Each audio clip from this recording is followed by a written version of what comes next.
Hello everyone and welcome back to Lucky Loaders 15, where I'll be giving you 3 of my best tips for tomorrow's racing. Now before we get stuck into that, I quickly just want to go through a few things with you. First of all, I hope some of you were able to watch the Hong Kong Happy Valley preview I did with Hong Kong racing blogger Shireen Wu, and also as well my co-host Mark Karosky from the In the Saddle podcast.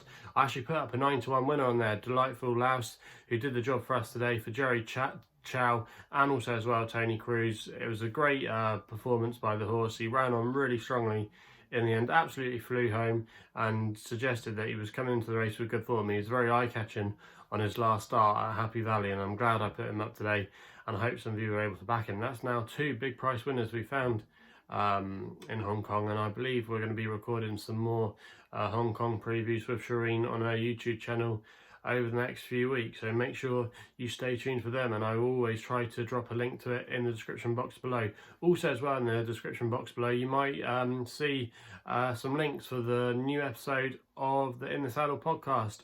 Again, I was joined by the usual suspects, Mark Karosky, Katie Clements and Paul Callahan. We were talking about this weekend's action at Ascot, where we're going to see the rematch between Tyne Hill and Paisley Park. So if you want to find out our thoughts on that, just hit one of the links in the description box below.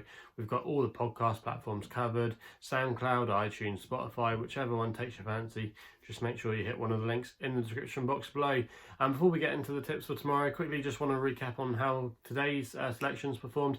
In the end, it wasn't a bad day for us today, as we did have a winning nap with St Barts. So Newbury for Dickie Johnson and Philip Hobbs jumped pretty well in the main. There were 1 or 2 mistakes, I thought, where he was maybe a little bit clumsy, but it was only his second start over fences. I think there's going to be a lot more to come from this horse, and who knows where the ceiling is with him. He reminds me of a horse, or a couple of horses in recent years, like Mr Malarkey and Copperhead, that were able to go into Grade A Company, that came through the handicap ranks for Colin Tizard.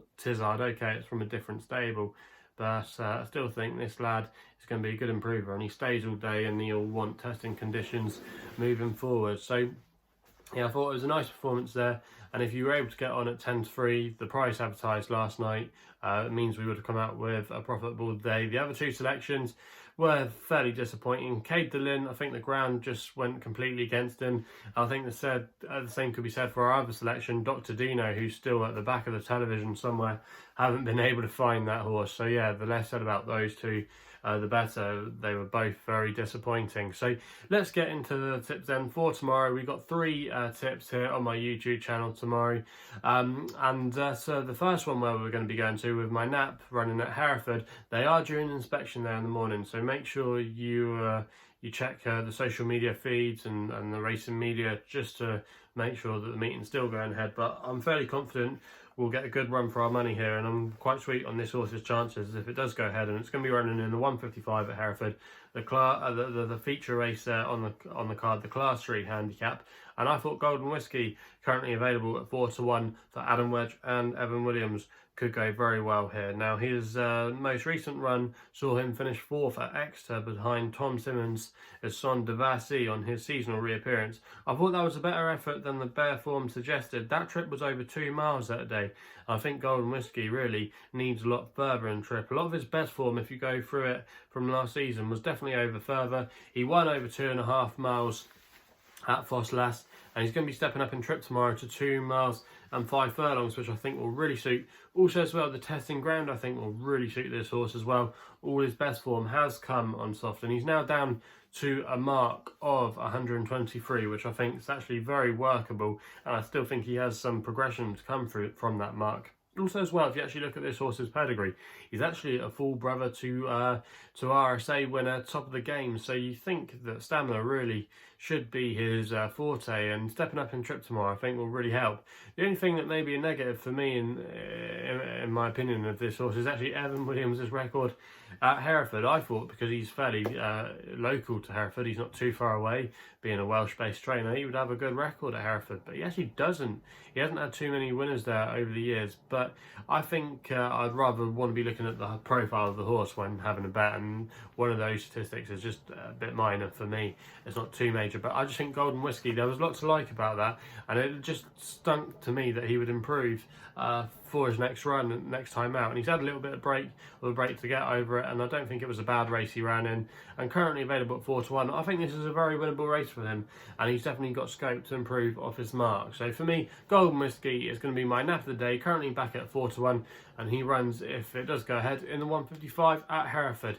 We then go with an extra tip of the day, which runs in the 240 at Exeter. Now, a lot of people know I actually have put this up as one of my horses for the season, and that is Go Whatever for Tom Cannon and Chris Gordon. Now, this horse, I've got a lot of time for him, and he's always, on paper anyway, if you look at him and the way he's run, has always promised to be a very good chaser, and he made his chase debut last time out at Ascot when he finished in a very competitive novices chase there behind D Machine of Kerry Lees. Now, D Machine actually won a race back at Docte a couple of months ago where the form has really worked out really well. It's been a good form line to follow, and I think Go Whatever did very well on his chase debut, but just got outpaced. And Tom Cannon, I saw one of the quotes from Chris Gordon Stable said that the ground that day just wasn't soft enough for him. So the softer ground at Exeter tomorrow is really going to help, because they've actually had an inspection to see whether they can race.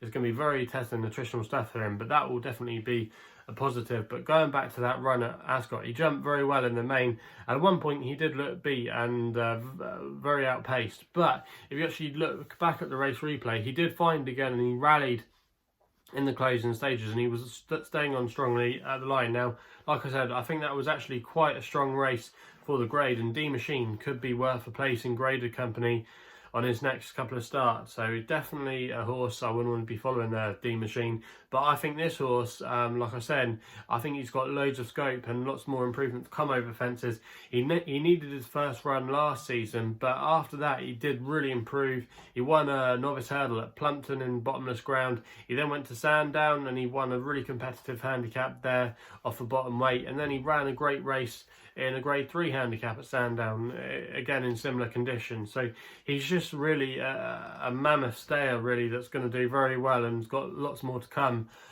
in testing ground over long trips. And I just think currently available, this horse at 5-1 tomorrow, that's a fairly good price for me. And I'm going to recommend a dirty each way bet here. You can currently get 4 places on offer with that price at the time of recording with Betfair and Paddy Power. And I just think that this horse should go very close tomorrow, and I'd be disappointed at least if he couldn't finish in the first 4. I think he's definitely got a bit more to come from his handicap mark, and I'll be disappointed, like I said, if he couldn't go close in that race tomorrow.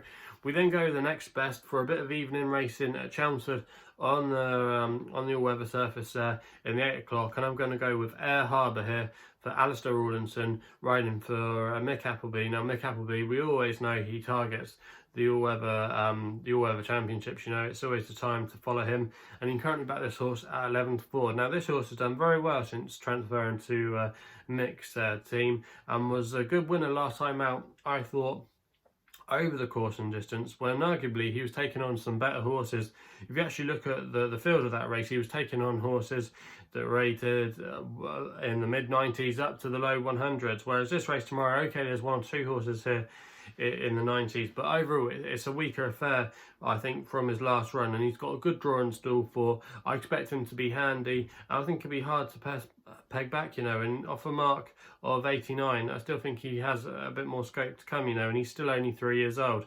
And to me, he looks fairly treated at the weight. So for me, Harbour, it's not original selection here. A lot of people are going to find this one, but I just thought this one could definitely, hopefully, redeem us or add us a little bit more profit to the day, because I think he's got solid credentials, and I think he'll take all the beating in that race at Chelmsford tomorrow in the 8 o'clock. So they're the 3 tips for tomorrow. Quickly just run through them then. In the 155 at Hereford, if it goes ahead, that's going to be my nap. Golden Whisky, 4-1 win only bet. In the 240 at Exeter, we go with an extra tip there, 5-1 each way, 4 places, Betfair and Paddy Power. And then in the 8 o'clock at Chelmsford is the next best, and that is Harbour for Alistair Rawlinson and Mick Appleby, 11-4 win only bet. So if you haven't done so already, make sure you hit the subscribe button here for more videos here on my YouTube channel. Also as well, if you're enjoying them, please remember to give us a thumbs up. If you want to follow me on social media, you can do, and the best place to do so is on Twitter, where my handle is @LuckyLoader15. And if you want to find out a little bit more about my portfolio and about my work, I get out to my website. It's www.chrisloaderracing.co.uk. So please gamble responsibly. Hopefully we can have some winners tomorrow. we'll be seeing you soon.